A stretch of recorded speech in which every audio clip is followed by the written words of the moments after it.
Okay, Grampy here. So I'm in the garage and I'll show you what I have here that I took apart, worked on, salvaged spare parts, or get the other unit that's in the pool now up and running. I'll show you the problem I had. Okay, this is the unit. And basically what you're looking at is I've already taken off the sides where the wheels are attached and these units were connected. This is the back unit. You'll see the gear on it. It's the drive. This is the motor. There's a drive gear right here. Drives this wheel. Turns these wheels, which are on tracks like this. And one on each side, of course. And these little scrubber wheels, they're connected to the side here that's help scrub in the pool. I don't know, that's kind of gimmicky, but so here's the issue. So see how this protrudes out from the drive wheel? It actually has on it a little cog that fits into the wheel, like here, see? And this one broke over here, snapped in two. Poor engineering, poor material. It was only in the pool for, I don't know, 5 months. You know, it shouldn't be, this is about a $600, $700 unit. Shouldn't be having those kind of problems. I'm kind of testing it out for someone and who's manufacturing and selling these. These are very soft. I like them.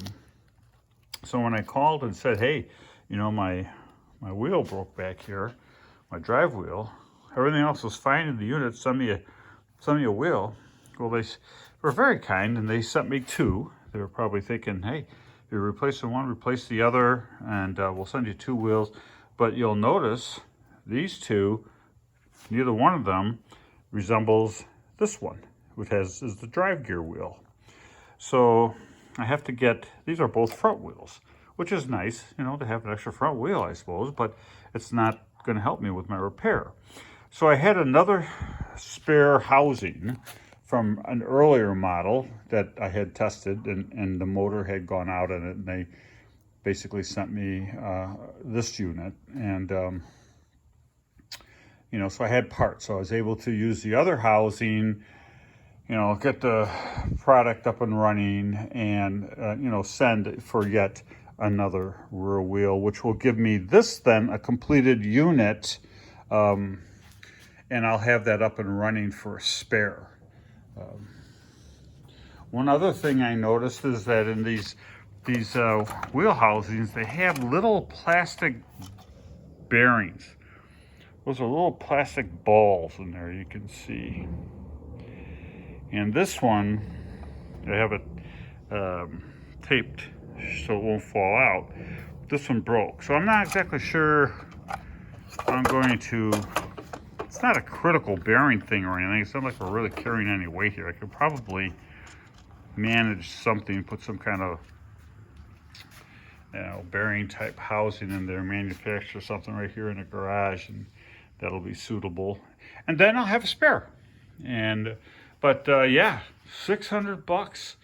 That's probably, oh gosh, I think I see this all the time on the internet, and I shop for them occasionally, and they're like $1,000. And people say, yeah, I use mine. You know, I'll use it once a week or once every other week, and you know, but they have covers on their pools, electric rollback covers, or they're in situations where they don't have any leaves. Well, I have leaves.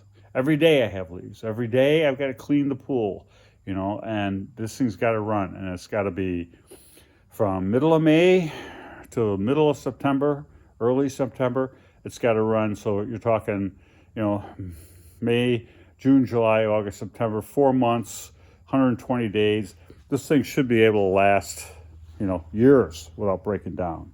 So I'm still working through the engineering issues on this, but I'm happy to keep trying. I like it. It's a good unit for what it does. It just needs to be engineered properly. So, okay, I'll talk to you later. So long.